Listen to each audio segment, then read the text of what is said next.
Graça e paz, queridos irmãos, bom dia a todos vocês, a todos que nos visitam também, sejam muito bem-vindos, que o Senhor nos dê a graça de podermos meditar em Sua palavra e compreendê-la e absorvê-la para que ela se transforme em realidade prática em nossa vida. Eu quero pedir que você abra a sua Bíblia no Salmo 119.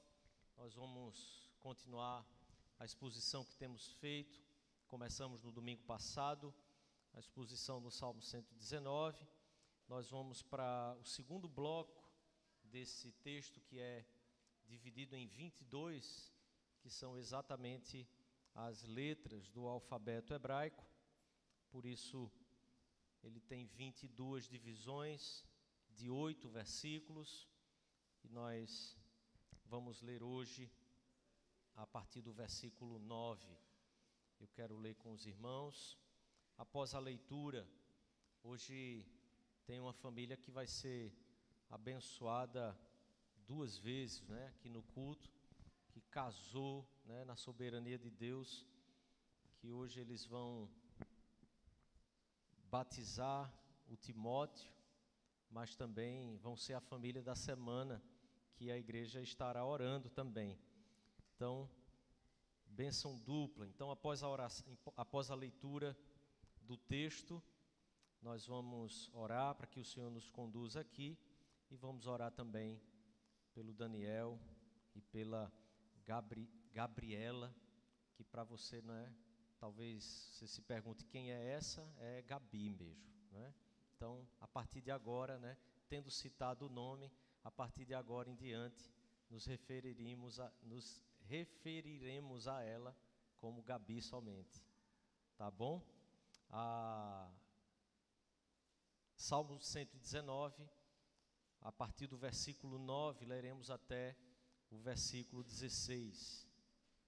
Abra sua Bíblia, acompanhe a leitura da palavra de Deus. De que maneira poderá o jovem guardar puro o seu caminho? Observando segundo a tua palavra. De todo o coração te busquei, não me deixes fugir aos teus mandamentos. Guardo no coração as tuas palavras para não pecar contra ti. Bendito és tu, Senhor, ensina-me os teus preceitos. Com os lábios tenho narrado todos os juízos da tua boca, mais me regozijo com o caminho dos teus testemunhos do que com todas as riquezas. Meditarei nos teus preceitos e às tuas veredas terei respeito. Terei prazer nos teus decretos, não me esquecerei da tua palavra. Vamos orar? Feche os seus olhos. Coloque seu coração diante do Senhor mais uma vez. Clame que o Senhor lhe traga o entendimento da sua palavra, que mantenha o seu coração, sua mente atenta à palavra de Deus. Amado Senhor, nós nos chegamos diante de Ti, estamos aqui diante da Tua palavra exposta, lida, e pedimos que Teu Espírito nos conduza em fidelidade, no entendimento, na exposição, para que, como Teu povo, possamos dizer amém. E praticarmos, Pai, aquilo que a Tua palavra norteia e determina para a nossa vida. Queremos rogar ao Senhor também a Tua boa mão, Tua bênção, Tua condução sobre a vida dessa família. Que Daniel e Gabi possam ter toda a instrução do Senhor para conduzir a vida deles em todos os caminhos. E como o salmista diz, que tudo quanto eles façam seja bem sucedido. Que eles caminhem nos teus mandamentos e assim tenham bênção do Senhor conduzindo a vida deles. Para a glória e honra do teu santo nome, Pai, pedimos assim por nossa vida também. Precisamos, Pai, do auxílio do teu Espírito para nos dirigirmos em todo o tempo, em cada dia, em cada momento. Dirige o nosso coração, que é tão enganoso, Senhor. Para a glória e honra do teu santo nome, dirige-nos segundo a tua palavra, segundo a tua verdade. Em nome de Jesus. Amém, Pai. Amém. Irmãos, nós temos como prática aqui que quando o pregador está escalado para o domingo em que ele vai pregar, então, dentro do conselho, aquele pregador é que faz a liturgia, escolhe os cânticos, escolhe os textos da liturgia, para que a gente possa caminhar de acordo com aquilo que vai ser falado, de acordo com aquilo que o sermão já pretende, e a liturgia não fique recortada, não fique falando de diversas coisas que não tenham uma conexão. Hoje pela manhã, o escalado era o Igor, que traria a palavra do Senhor, e eu pregaria à noite. E enquanto a liturgia acontecia, eu recordava em meu coração de que, no fim, é sempre o Senhor que conduz a vida do seu povo, e é Ele que conduz o próprio culto do seu povo.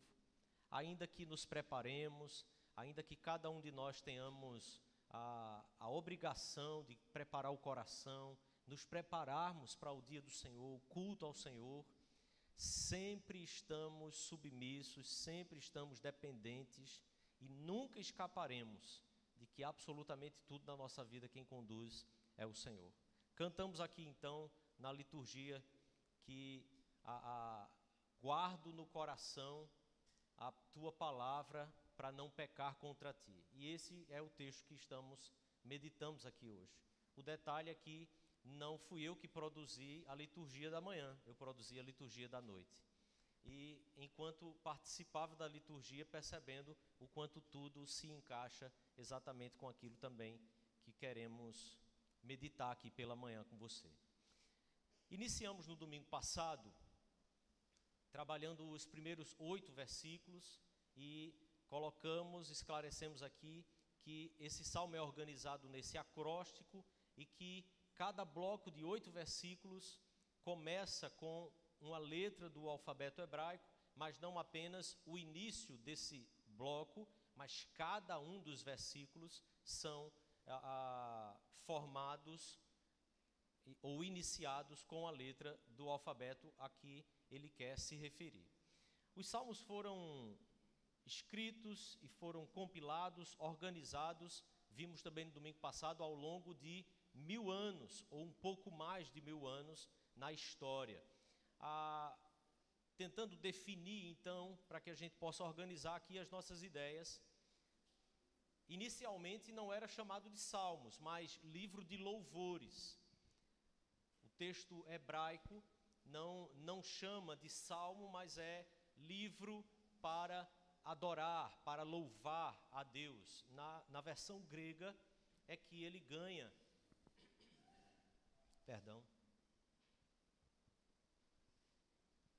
na versão grega da Septuaginta é que nós temos então a versão para o salmo, e no latim é que ganha então a ideia de saltério, como nós nos referimos também muitas vezes ao livro do Cântico. E a ideia de saltério seria livro para ser cantado, texto para ser cantado. E essa é a base daquilo que o povo de Deus fazia com o próprio livro do Salmo na liturgia do povo de Deus. O Salmo que nós estamos estudando, ele está dentro da categoria de livro sapiencial ou livro homilético. Tem a ideia de fato de trazer todo o entendimento sobre o poder divino, a sabedoria da palavra de Deus, o lugar que a palavra de Deus tem na vida tanto do povo de Deus como na vida do indivíduo, ou seja, a proposta, a ideia da formulação do livro dos Salmos tem, de fato, o interesse em que ele seja um livro que conduza tanto o ajuntamento do povo de Deus para adorar a Deus, ele seja então o inário do povo de Deus, o livro da liturgia do povo de Deus, como também aquele livro que conduz de forma prática a própria devocionalidade, o indivíduo caminhe com o livro dos Salmos, entendendo que ele tenta nos trazer o passo a passo de como essa vida precisa ser regrada pelo Senhor, para que a gente tenha uma vida realmente piedosa. Então, buscando essa vida piedosa, essa vida que se aproxima de Deus, essa vida que conhece Deus e que anda em amizade com o Senhor, nós temos um livro riquíssimo e talvez o livro mais comentado, o livro mais usado em toda a história da igreja, seja exatamente o livro do Salmo. Por que o Salmo que nós estamos lendo se organiza de forma a usar as letras do alfabeto hebraico como um acróstico? A ideia, a intenção na poesia, quando usa esse tipo de ferramenta, é para que tenha a lição que se passe ali é de um assunto completo, um assunto que foi de forma exaustiva tratado, trabalhado e ensinado. É como se estivesse dizendo assim: olha, aqui vocês têm o caminho das pedras, aqui vocês têm absolutamente o passo a passo, sigam isso aqui e vocês serão bem-sucedidos, sigam isso aqui e serão bem-aventurados. Esse salmo que nós estamos lendo, o Salmo 119, é organizado também de maneira a usar o paralelismo.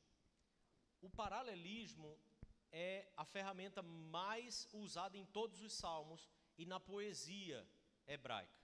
A poesia hebraica se estrutura de uma forma diferente da poesia ocidental, porque ela usa exatamente o paralelismo.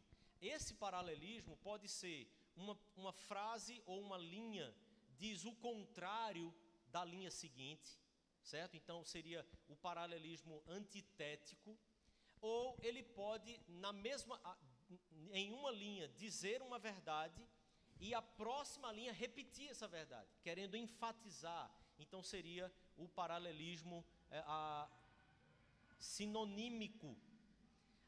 O salmo que nós estamos lendo, ele nem faz a antítese, nem repete a verdade, mas ele usa a segunda afirmação para reforçar aquilo que foi dito, ou ele usa a segunda afirmação como decorrência, como resultado da primeira afirmação. Seria: por que que isso é assim? Se isso é dessa forma, então é assim que as coisas acontecem. Salmo 119, que usa esse mesmo paralelismo de forma mais clara, diferente. Salmo 19 usa de forma mais clara do que o Salmo 119 que nós estamos lendo. A palavra de Deus diz assim, por exemplo, versículos 7 e 8 do Salmo 19. Se você abrir sua Bíblia, pode acompanhar. A lei do Senhor é perfeita e revigora a alma. Ele fez uma afirmação. Agora, ele diz: os testemunhos do Senhor são dignos de confiança. Por que que essa afirmação é feita, a segunda? Por que que os testemunhos do Senhor são dignos de confiança?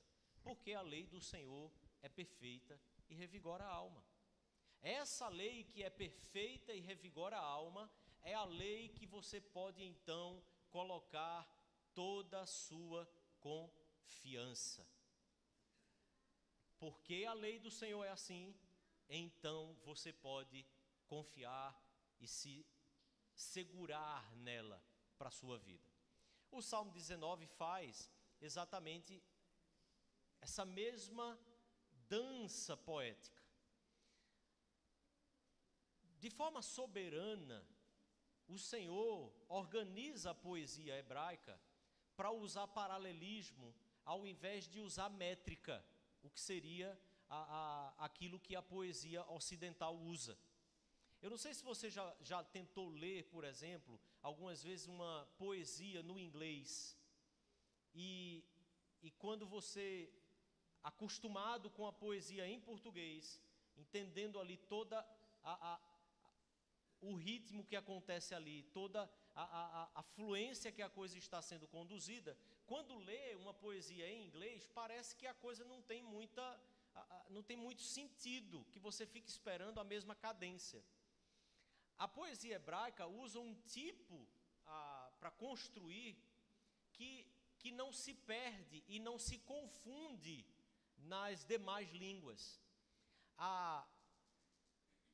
Esse paralelismo que a poesia hebraica usa é uma ferramenta que em todas as línguas pode ser compreendido, desde que você entenda que essa ferramenta é usada, esse estilo é usado, e então, compreendendo que esse estilo é usado, você pode então compreender o significado daquilo que a poesia está tratando.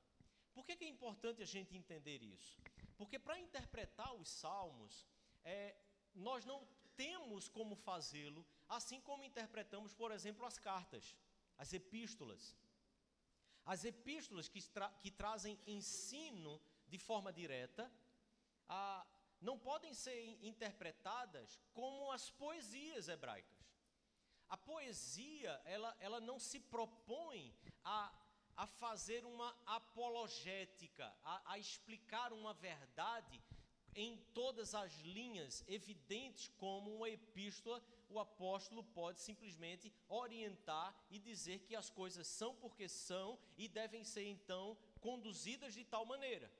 A poesia hebraica, ela traz muito mais emoção, ela traz muito mais sentido para as verdades da alma, mas que vão comunicar verdades à medida em que você está compreendendo todo aquele contexto, sim, em que o autor estava inserido, em que o texto está sendo escrito, mas a música que está sendo cantada, expressando alma, expressando sofrimento, expressando a alegria, expressando desejos de justiça, e não desejos de justiça como numa causa criminal, mas desejos de justiça como em uma causa civil. Não como alguém que está no banco do réu, torcendo para ser perdoado, mas expressando o desejo de justiça como alguém que é o reclamante, alguém que chega lá e está reclamando uma causa por justiça. Por isso, muitas vezes, nós lemos os salmos e ficamos atordoados. Como é que eles podem clamar por justiça, da maneira como eles clamam, e o clamor de justiça sempre acompanhado com uma voz de júbilo, com cânticos de louvores, quando muitas vezes nós olhamos para o juízo de Deus e nós temos medo desse juízo, porque o pressuposto do salmista é que o Senhor é por ele, de que o Senhor está com ele, de que ele quer cumprir a lei do Senhor. Por isso o clamor de justiça é: Deus, faz justiça, Deus, vinga o teu povo, vinga o teu santo nome, e não: Senhor, tem misericórdia de mim no dia da justiça. Observe como o cântico dos salmos, o texto dos salmos, pode comunicar a nossa alma, no sentido de que nós não somos aqueles que em Cristo precisamos estar com medo do dia do juízo, clamando pela misericórdia no dia do juízo, porque afinal de contas, o sangue de Jesus nos redimiu e nos lavou dos nossos pecados. E ainda que o nosso coração permaneça ainda tão atordoado muitas vezes pelo engano e pelo pecado que tenazmente nos assedia, com desejos que muitas vezes não são compatíveis ou condizentes com aquilo que a palavra de Deus ordena e organiza a nossa vida, nós podemos sim confiar no sangue de Jesus Cristo, que nos redime hoje, que nos guarda para o dia do juízo, e que no dia do juízo, ainda assim, será a única causa pela qual nós seremos salvos. O sangue de Jesus nos cobre, e por isso nós podemos clamar: Senhor, faz a tua justiça aqui nessa terra, porque o Senhor é aquele que luta pelas causas dos oprimidos, como no Salmo 137, é o quem luta pela causa da viúva, é o que luta pela causa do pobre, é aquele que luta por aqueles que são realmente bem-aventurados, porque reconhecem a sua própria pobreza, reconhecem o seu próprio pecado e choram por causa desse pecado. E por isso a nossa vida passa a ser uma vida de mansidão, uma vida de misericórdia, que alcança misericórdia, que recebe a herança do reino, porque o Senhor assim faz através do seu poder em Cristo Jesus, mediante a ação do Espírito Santo. O Salmo 119, então, versículo 9, a palavra de Deus nos diz assim, eu chamo que você olhe para o texto. De que maneira poderá o jovem guardar puro o seu caminho? O texto hebraico poderia ser traduzido: de que maneira o jovem ou até o menino pode ser livrado das suas tentações. Calvino nos lembra aqui que a ideia que o salmista tem de usar jovem, ou o menino, ou o mancebo, não é uma ideia de que os velhos não precisem ter esse mesmo cuidado, mas que seria exatamente o momento da vida em que nós mais somos tentados por aquilo que existe em nosso coração, pelo pecado que existe em nosso coração. Um momento da vida em que nós somos mais sufocados pelas tentações do mundo. Por isso, como um jovem pode guardar puro o seu caminho? Observe que muitas vezes os mais velhos podem olhar para os jovens e dizerem assim: na minha época não era assim, o mundo mudou muito. Mas o fato é que, independente das épocas, é exatamente na juventude em que nós cometemos as coisas mais loucas da vida, em que nós nos aventuramos de forma mais irresponsável, ou por que não dizer, de maneira mais impensada. É na juventude da vida que nós somos lembrados pelo salmista de que nós devemos lembrar do Senhor. É na juventude da vida que o sábio diz: lembra-te do Senhor nos dias da tua mocidade. Querido, o meu coração e o seu coração, a nossa natureza, ela não se converte no sentido dos nossos hormônios. Os desejos que os nossos hormônios podem produzir na nossa juventude, ou até mesmo as mulheres naqueles dias mensais, eles só refletem aquilo que é o pecado que já existe em nosso coração. Veja, os seus hormônios, eles não são entidades. Os seus hormônios, jovem, eles não são coisas que possam dominar você. Afinal de contas, nós não podemos assumir que algo nos controle mais do que o poder do Espírito Santo de Deus. Agora, é fato que muitos de nós, muitas vezes, nos deixamos dominar. Então observe, o meu coração e o seu coração são cheios de pecado, de engano. É assim que a palavra de Deus nos diz. Então o salmista diz: de que maneira poderá o jovem guardar puro o seu caminho? A resposta é observando segundo a tua palavra. Se é assim que se pode guardar puro o caminho, ou é assim que eu posso ser protegido, porque a palavra está no tempo, na forma passiva. Se eu posso ser protegido, se o meu caminho pode ser guardado pela observação da palavra de Deus, quando eu me debruço sobre a palavra de Deus, então o versículo 10 diz: de todo o coração orei a ti, de todo o coração te busquei. Observe, domingo passado nós afirmamos nos primeiros versículos que Deus não se agrada daqueles que querem simplesmente uma observância fria, sem um envolvimento do coração e da alma com a sua lei. Mas então agora o salmista diz, não é apenas simplesmente de forma intelectual lermos a palavra de Deus e compreendê-la. Lermos a palavra de Deus, entendermos os paralelismos que existem ali e o significado que aquilo está nos dizendo. Mas o salmista diz, por isso de todo o meu ser, por isso com toda a força que há em mim, eu busquei a Ti, não me deixes fugir dos Teus mandamentos. Senhor, eu sei que é observando segundo a Tua lei, que o meu caminho pode ser puro, pureza essa, que sem a qual eu não poderei ver a Deus. Eu sei que é na pureza do meu caminho que eu poderei realmente encontrar-me contigo. Mas Deus, por isso eu oro, por isso eu te busco e por isso eu te clamo. Não me deixes fugir dos teus mandamentos. Há um reconhecimento aqui da própria capacidade em fugir dos mandamentos de Deus. Da capacidade que temos, ela é própria de cada um de nós, ela é própria da nossa natureza. Nós fugimos da lei do Senhor. Nós escamoteamos, nós tentamos muitas vezes ir por caminhos que não são os caminhos norteados pela lei de Deus. É assim no culto, é assim na nossa vida diária, é assim no trabalho, é assim como nós compreendemos a vida e a sociedade, é assim como nós passamos a compreender a própria natureza humana, desviando-nos dos mandamentos do Senhor. E por isso o salmista reconhece, Senhor, de todo o meu coração te busquei, não me deixa fugir dos teus mandamentos. Qual é o objetivo aqui então?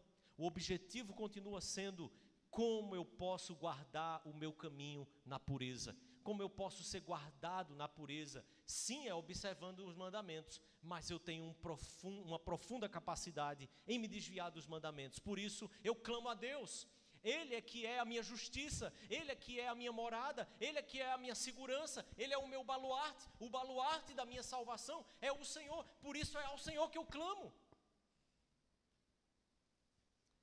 Versículo 11 então, o salmista diz, guardo no coração a tua palavra, para não pecar contra ti. Observe, diante do fato de que há em nossa própria natureza um tremendo poder e uma tremenda capacidade de nos desviarmos dos mandamentos do Senhor, onde eu preciso guardar a palavra de Deus, onde eu preciso guardar os mandamentos do Senhor, no coração, no âmago do meu ser, no centro daquilo que eu sou.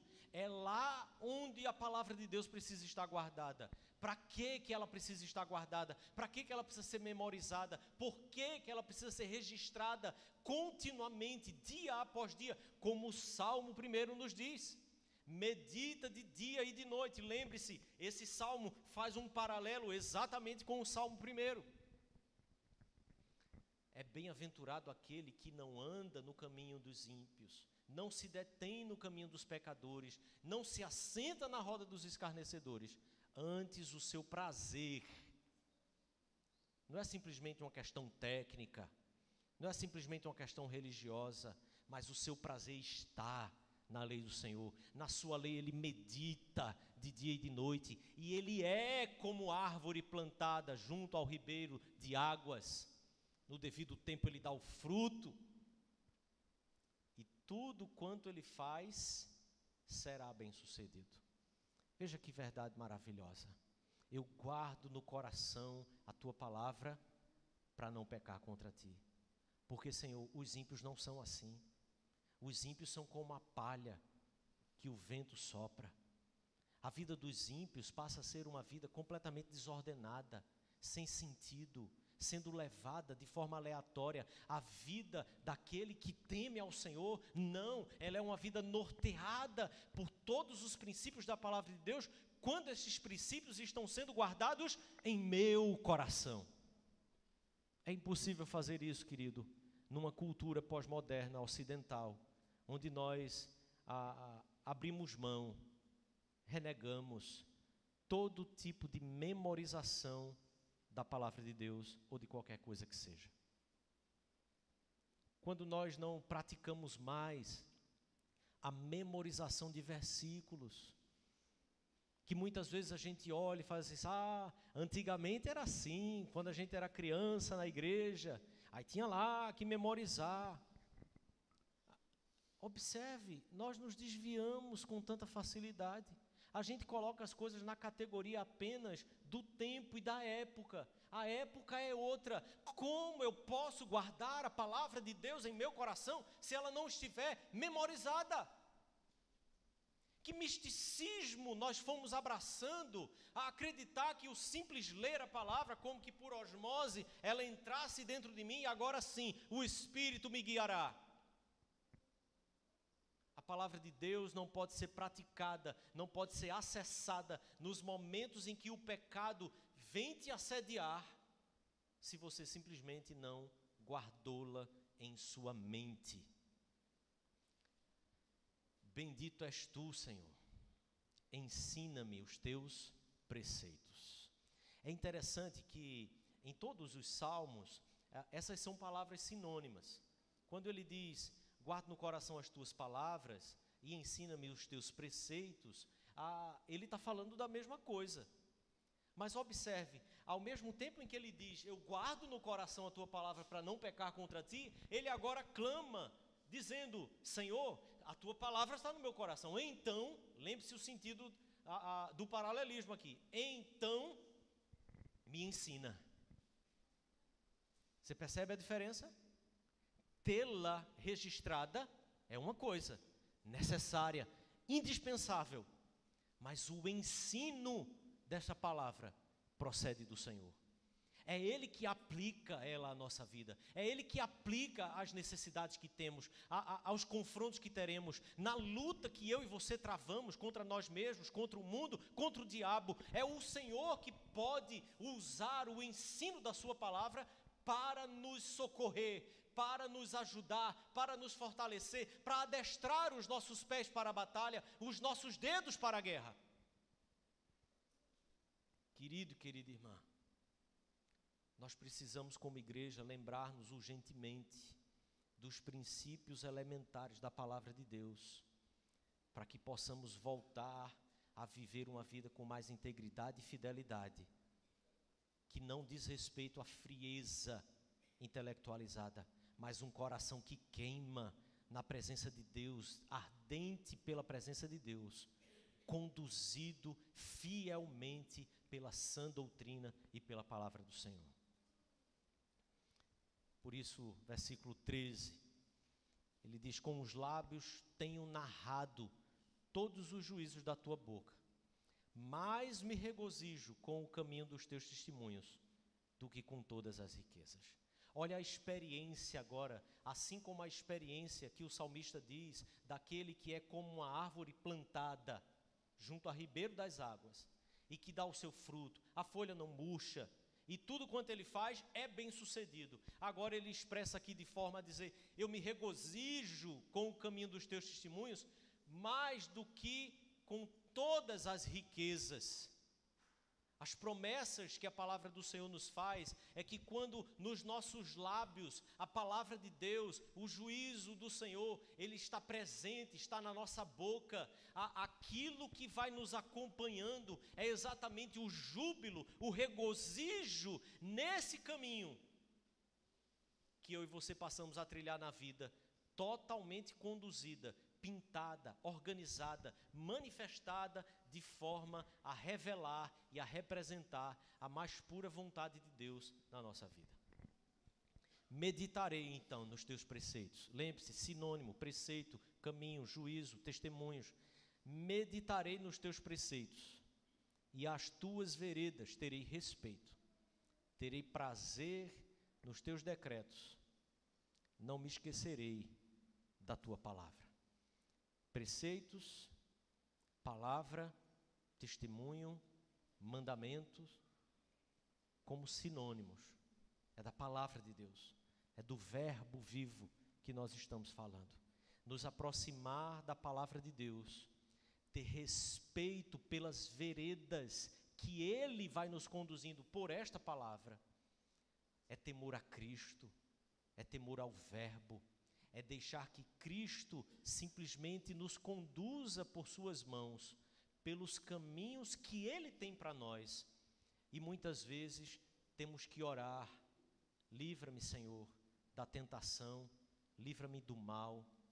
não me deixe cair, porque nesse caminho que vamos sendo conduzidos por Cristo, não o caminho que eu e você decidimos para a nossa vida, nem o caminho que eu e você decidimos sequer para o nosso dia, no caminho que Ele nos faz trilhar, eu e você encontraremos sim diversas tentações, mas se respeitarmos, se tivermos temor pelas veredas que Ele nos conduz, então sim, nós vamos ter prazer no quê? Naquilo que o Senhor já decretou. A minha vida, a sua vida, a vida daquele que teme a palavra de Deus, não é uma vida que está sujeita ao acaso, sequer sujeita às suas próprias decisões. É uma vida que se submete e se sujeita aos decretos de Deus. O soberano Senhor tem um caminho para o seu povo. O soberano Senhor tem um caminho para as famílias dele. O soberano Senhor tem um caminho para a sua igreja. Eu quero pensar de forma prática aqui, já que não fiz 3 pontos para o sermão, quero pensar em 3 aplicações práticas para que a gente possa concluir. Quanto mais o Senhor nos conduz, quanto mais o Senhor nos socorre, quanto mais eu e você temos sido abençoados no fato de que o nosso caminho tem sido preservado, o Senhor tem nos livrado da queda, mais nós devemos clamar pelo auxílio do Senhor. A verdade, querido, que nós aprendemos quando o salmista revela o quanto ele mesmo precisa, ou seja, como o livro não é escrito apenas como um relato pessoal, mas é escrito para conduzir o povo de Deus na sua própria devoção. Quanto mais eu e você obedecemos e caminhamos pela palavra do Senhor, mais precisamos clamar a Deus: Senhor, livra-me do mal, livra-me das minhas tentações, porque cada um de nós, por causa da propensão que temos ao erro, cada um de nós, se tivermos a mão do Senhor retirada de sobre a nossa vida, esse é o exato momento em que nós simplesmente caímos.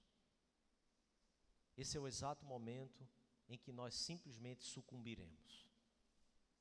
E é porque o Senhor não retira de nós a sua mão e a sua graça, que eu e você podemos continuar, que eu e você podemos nos levantar, quando voluntariamente nos submetemos ao pecado, eu e você podemos arrepender-nos, nos submeter de novo a Cristo, receber o seu perdão e novamente continuar. A palavra de Deus diz em Romanos que aqueles que se diziam sábios tornaram-se loucos, trocaram a glória de um Deus incorruptível por imagem e semelhança de seres humanos corruptíveis, as aves, quadrúpedes e de répteis. É por isso, por causa da nossa idolatria, ele diz: Deus os entregou à impureza pelos desejos do coração deles, para desonrarem o seu corpo entre si. Quando eu e você mudamos a glória de Deus, não aceitamos os seus mandamentos, os seus decretos, os seus preceitos, os seus juízos, quando eu e você abrimos mão, renegamos, deixamos de crer em Deus, como a palavra e o salmista diz o insensato em seu coração: não há Deus. Quando eu e você temos essa postura em nosso coração, querido, é o momento em que Deus entrega as impurezas pelos desejos dos nossos próprios corações.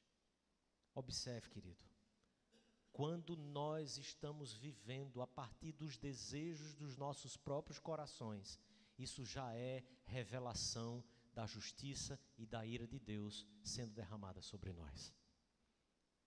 Nós somos como aquele barquinho que, tendo um mar gigantesco à sua volta, por ele estar preso por uma âncora. De repente ele começa a dizer: eu tenho um mar imenso para viver, por que eu tenho que ficar preso aqui a esta palavra, a esses preceitos, a esses mandamentos, a esta âncora?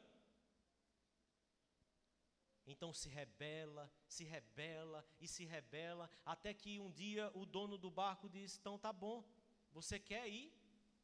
Pode ir, solta a corrente. E ele vai. Quando um maremoto, quando uma tempestade vem, aquele barco não tem tamanho suficiente para suportar tudo aquilo, ele então começa a ser destroçado e ele começa a sucumbir à realidade do próprio mundo revolto que está no seu entorno. A palavra de Deus é para nós, querido, como esta âncora que nos segura diante de um mundo que não vai conduzir sua vida a não ser ao naufrágio. Quando eu e você formos tentados por aquilo que está no coração, lembre-se, você não pode largar mão desta âncora que é a palavra de Deus.